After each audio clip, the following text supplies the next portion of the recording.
Case में क्या सजा देख रहे हैं आप इमरान खान साहब की? देखें, इस केस के अंदर जो है वो जो मैंने जितना उस केस को देखा है, क्योंकि देखिए मामला था तोशाखाना से तोहफ़ लेने का। जी। अब बोथ से जो तोहफ़ उन्होंने लिए हैं वो उनकी बेसिकली आपने जो 50% जो 20% पेमेंट थी वो पहले करनी होती है और फिर आप वो तोहफ़ लेते हैं। खान साहब ने क्या किया कि उन्होंने जो शो किया जो जो बेसिकली रिकॉर्ड है, उसके मुताबिक खान साहब ने उसको पहले फ़रोख्त किया और फिर उसकी जो है वो उन्होंने रसीदें जमा कराई हैं। अब एक जो मशहूर ज़माना जो घड़ी है crown Prince of Saudi Arabia की, वो चौधरी साहब वो घड़ी जो है वो उसका उन्होंने कहा जी कि उन्होंने वो फ़रोख्त की शफ़ीक नामी आदमी को, जो कि इस्लामाबाद के एक जो है वो ताजर हैं। शफ़ीक साहब का बाद में स्टेटमेंट आ गया कि उन्होंने कहा जी कि मैंने तो ये घड़ी खरीदी नहीं है और दोबारा अगर मेरा नाम या मेरी रसीद या जो चीज़ भी उन्होंने अगर ज़िक्र किया, तो फिर मैं कानूनी जो है वो कार्रवाई करूँगा उसके खिलाफ। उन्होंने तंबीह भी की। तो अब ये एक बड़ा अजीब-सा केस बन चुका है कि इमरान खान साहब कहते हैं कि ये घड़ी मैंने फलाँ शख्स को बेची है और उसकी सेल प्रोसीड से ये पैसे मेरे पास मौजूद हैं। अब वो शफ़ीक साहब फरमाते हैं कि ये घड़ी तो मैंने खरीदी नहीं। और फिर उसकी जो सेल प्रोसीड वो जस्टिफाई करते हैं, तो वो किस तरह जस्टिफाई करेंगे? और वो कहते हैं रसीद भी जो उनके पास है, वो भी फेक है। तो अब आप खुद समझदार आदमी हैं कि एक जगह जिसकी आप रसीद बताते हैं कि जी निकाले रसीदें हैं, तो बंदा कहता है जी ये मेरी रसीद है। वो जो रसीद का जो दुकान का मालिक है, ये कहता है कि ये रसीद मेरी है ही नहीं, ये रसीद ही जाली है। तो उस केस का मुस्तकबिल आप मुझे खुद समझदार आदमी है, बताएँ कि क्या उसका मुस्तकबिल होगा? तो इसमें जो फौजदारी कार्रवाई के लिए रेफरेंस आया है डिस्ट्रिक्ट एंड सेशन जज के पास, उसमें आप देखिए जो ट्रायल है वो ट्रायल में इमरान खान साहब का ये 2 माह या 3 माह का वक़्त लगना था और अभी इसको काफ़ी जो है ना वो कम से कम हाफ वे थ्रू होना चाहिए था। लेकिन इमरान खान साहब को क्योंकि इंसिडेंट हो गया, गोलियाँ लग गई और फौजदारी इन मुकदमात के अंदर खान साहब जो हैं वो उनका जो एक्यूज़ होता है, उसकी प्रेज़ेंस ज़रूरी होती है। जब आएगा तभी फर्द जुर्म आयद होगा। तो अब तिब्बी बुनियादियों के ऊपर वो इस्तिस्ना की दरख्वास्त उनकी आती है और वो मंजूर हो जाती है। लेकिन अब जो फाज़िल अदालत है उसके मोअज़्ज़ज़ जज ने कहा कि जी 21 फरवरी अब तारीख है, उस तारीख पर इमरान खान साहब को पेश होना होगा। नहीं तो फिर अदालत के पास उसके अलावा भी जो है वो तरीक़ाकार मौजूद होता है। जब कोई अगर पेश ना हो तो फिर वो एब्सकॉन्डर भी हो जाता होता है। बिल्कुल ठीक है। एक और केस है फॉरेन फंडिंग केस में इस्लामाबाद ने पीटीआई की जो दरखास्त है वो मुस्तरद कर दी। क्या होगा कि एफआईए की रिपोर्ट पर सुप्रीम कोर्ट में रेफरेंस भेजा जाएगा और रिपोर्ट कब तक मुकम्मल हो सकती है? प्रोसीजर क्या होगा इसका? क्या इमरान खान की पार्टी भी यहाँ पे कलअदम हो सकती है? नहीं, अब ये देखें ना फॉरेन फंडिंग वाले जो मामला है जो जिसकी अभी इन्वेस्टिगेशन अब कर रही है जी, एफआईए, तो जी। एफआईए का एक बड़ा पुलिस के मुकाबले में उनका तरीकाकार थोड़ा मुख्तलिफ होता है। हुँ। पुलिस पहले मुकदमा दर्ज करती है और फिर उसकी तफ्तीश करती है। एफआईए पहले तफ्तीश करती है और फिर मुकदमा दर्ज करती है। तो एफआईए की अभी जो है वो तहकीकात चल रही है और इसके बाद अगर वो समझते हैं कि एफआईआर रजिस्टर होनी चाहिए या इसमें जो पाकिस्तान के कवानीन है उनकी खिलाफवर्जी हुई है, जो कि मुबैना तौर पर हुई है, तो फिर उसके बाद तो वो एक मुकदमा एक अलग से भी रजिस्टर हो सकता है और एफआईए को मुकदमा रजिस्टर करने से कोई अदालत नहीं रोकेगी। मैं रोक सकती नहीं है, ये बात मैं नहीं कहूँगा, नहीं रोकेगी। क्यों? क्योंकि अदालत का काम मुकदमात दर्ज करना नहीं है, मतलब ठीक। मुकदमात के इंदराज से रोकना नहीं है, क्योंकि एफआईए का काम है, उनके पास जब एविडेंस इतना होगा कि वो समझेंगे कि जी ये मुकदमा दर्ज होना चाहिए, तो वो मुकदमा दर्ज होगा। लेकिन अगर वो अपनी खाली जो रिपोर्ट तश्कील देते हैं, मुरतब करते हैं, वो रिपोर्ट भी अगर रेलेवेंट जो आगे से अथॉरिटी होगी उसके सामने अगर उस कोर्ट के सामने प्रोड्यूस कर देते हैं, तो उसके बाद भी अदालत में भी जो है वो काम उसका आगाज़ हो सकता है। लेकिन मेरे ख्याल के मुताबिक मुकदमा दर्ज करेगी एफआईए। मुकदमा दर्ज करेगी, बिल्कुल ठीक है। मैं क्योंकि ज़रा एक-एक केस पे आपकी नज़र है तो मैं चाहता हूँ कि सुनने वालों को ज़रा फ्रेश होता जाए, पता लगता है। जी, इमरान खान पर एक और बड़ा मज़बूत केस है जो काफ़ी सबूतों के साथ दोबारा नए सिरे से फाइल हुआ है। इमरान खान इसे भागते हुए दिखाई देती हैं। टेहरान वाइड नाजायज़ बेटी का केस, यही लफ़्ज़ है क्योंकि इसी तरह यूज़ किया जा रहा है नाजायज़ बेटी। इमरान खान ने जस्टिस आमिर फ़ारूक पर एतराज़ क्यों किया था? और इस तो फरवरी में इसको तो सुना है पूरा एक बेंच जो है वो आगे समाअत करना जा रहा है। इस पर क्या राय है सर? देखिए लार्जर बेंच बना दी है। उन्होंने जी, बेसिकली चीफ जस्टिस के हवाले से उन्होंने कहा था कि उन्होंने पहले रिक्यूज़ किया है केस को ठीक, सुनने से। ठीक। तो उन्होंने उसी ग्राउंड को दोबारा कहा, लेकिन ये आप याद रखिएगा कि ये जज की अपनी स्वाबदीद होती है कि अगर कोई उसके ऊपर ऑब्जेक्शन भी कर दे, तो ये जज की मर्ज़ी है कि वो उस ऑब्जेक्शन के तहत बेंच से खुद को अलग करे या ना करे। तो honourable chief justice Islamabad high court ने खुद को अलग नहीं किया। उन्होंने 3 मेंबर एक लार्जर बेंच जो है वो हाई कोर्ट का तश्कील दे दिया है, जिसकी सरबराही वो खुद करेंगे। और इस सर देखिए टेरियान जेड वाइट का जो केस है, ये केस जो है इसका जो असरात होंगे, जो भी इसमें स्टेटमेंट ही यानी इसमें क्या होगा क्या नहीं होगा ये तो बात की बात है। ठीक। इसमें इमरान खान साहब के लिए सबसे बड़ी मुश्किल ये है कि वो अगर वो कहते हैं कि ये उनकी साहबजादी है, तो फिर उसका जो है असर अलग होगा।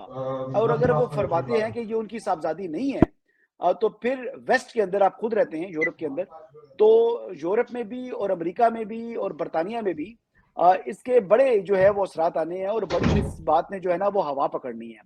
तो चौधरी साहब मेरे ख्याल के मुताबिक इमरान खान साहब जो है ना इस केस में खासे हद तक जो है वो उसमें परेशान है। और इस केस में तो उनको रिप्रेजेंट कर रहे हैं जो क्या नाम है उनका, सलमान अकबर राजा साहब।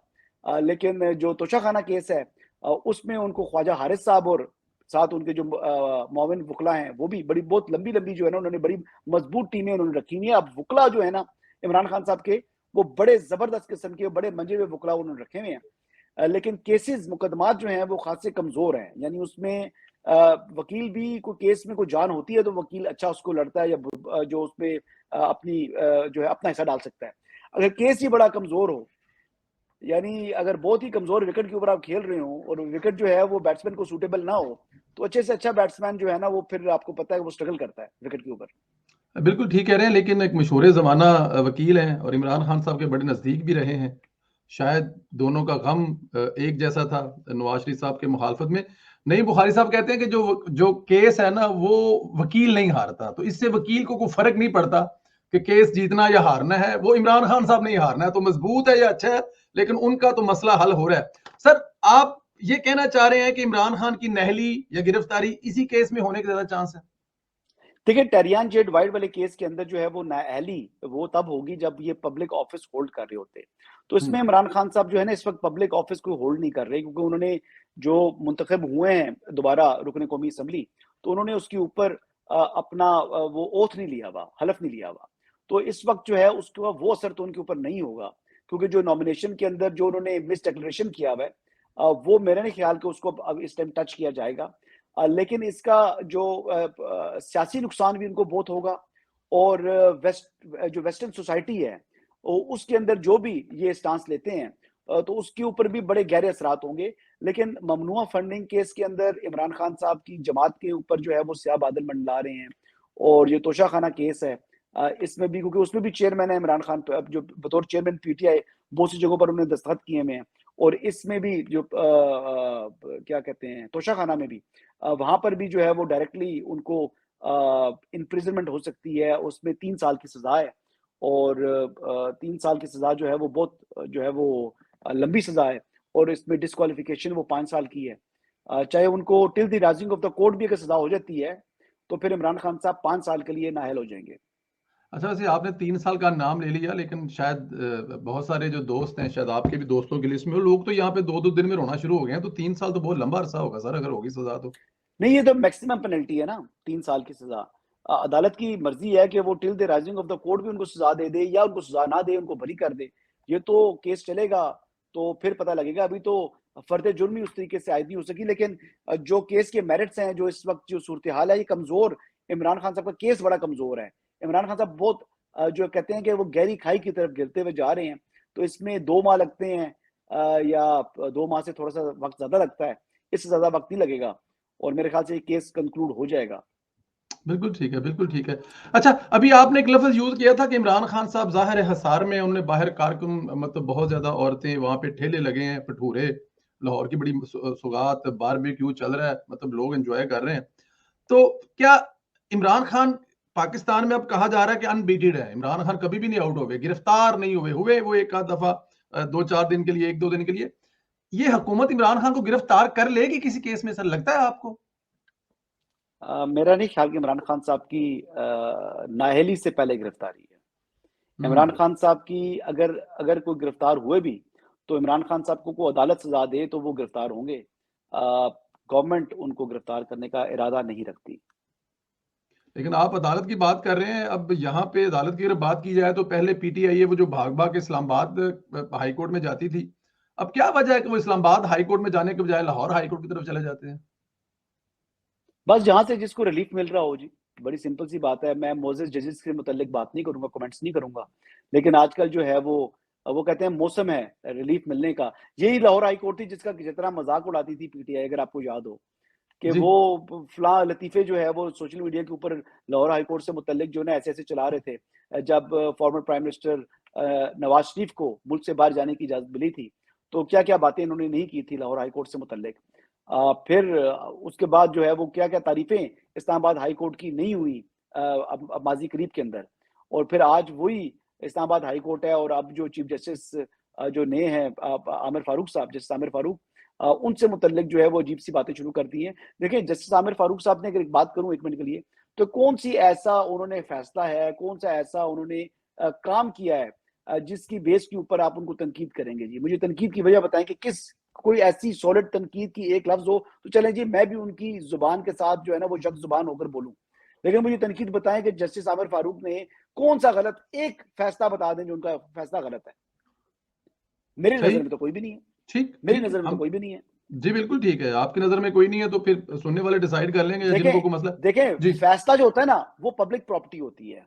जब केस जो है वो सब जुडिस है तो उस टाइम आप उस पर बात नहीं कर सकते, लेकिन फैसला जब आ जाए तो आप उसके हक में या उसके मुखालिफ बात कर सकते हैं, कोई तौहीन अदालत नहीं लगती। तो मैं आपको फ्रेंकली बता रहा हूँ, इसमें कोई तौहीन अदालत वाली बात नहीं है। मैं वाकई समझता हूँ कि जस्टिस आमिर फारूक साहब का कोई फैसला ऐसा नहीं है जिसके ऊपर आजकल जो पीटीआई वाले तनकीद कर रहे हैं या उनके एक्टिविस्ट तनकीद कर रहे हैं, जिस पर कोई कोई भी जवाब बनता हो उनके ऊपर तनकीद का। हो सकता है क्योंकि ज़ाहिर है इमरान खान का केस वो दोबारा उसमें बैठ रहे हैं, या मतलब कोई भी वजह हो सकती है, लेकिन बेटे नहीं हो। और पीटीआई वालों को तनकीद करने के लिए सर कोई सॉलिड रीजन चाहिए चाहिए होती है, तुसी की कर दे हो, कमाल कर दे हो सर। अच्छा सर, गुज़श्ता दिनों मेरा तो जी, पक्का नाम डाला हुआ है, लिफाफा डाला हुआ है, मेरा पक्का नाम अच्छा डाला हुआ है लिफाफा साफी।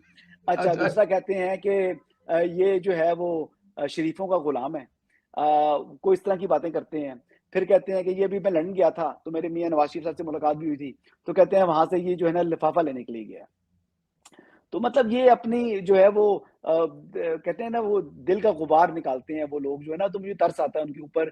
लगे रहो, वो कहते हैं लगे रहो मुन्ना भाई, तो मैं भी कहता हूँ कि यार बेचारे दिल का गुबार निकालते हैं तो लगे रहें। असल में सच सुनना जो है ना वो बड़ा हौसले का काम है। ठीक, सच जब आप बोलते हैं तो आपको बहुत से लोगों को तकलीफ होती है। तो मेरी तो कोशिश यही है कि जी किसी की जो है वो चापलूसी ना की जाए, सच बोला जाए, और सच में जहां पर जो गलत है उसको गलत कहें, जो सही है उसको सही कहें। एक सहाफ़ी का काम भी यही है सर। गुज़श्ता दिनों हुकूमत का अटॉर्नी जनरल की तैनाती पर तनाज़ा पैदा हो गया था। क्या वजह है कि मंसूर अवान साहब को तब्दील करना पड़ा? तनाज़ा हल हो गया सर ये?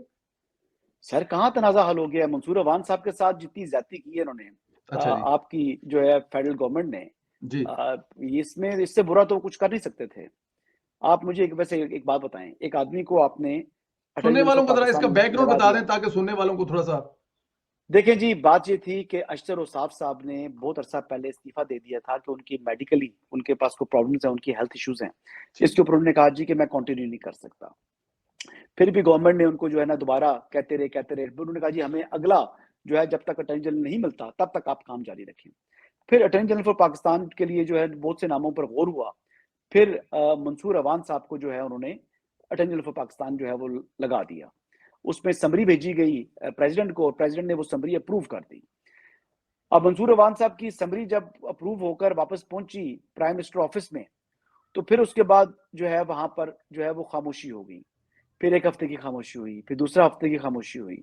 फिर लॉ मिनिस्टर साहब को मैंने फोन किया,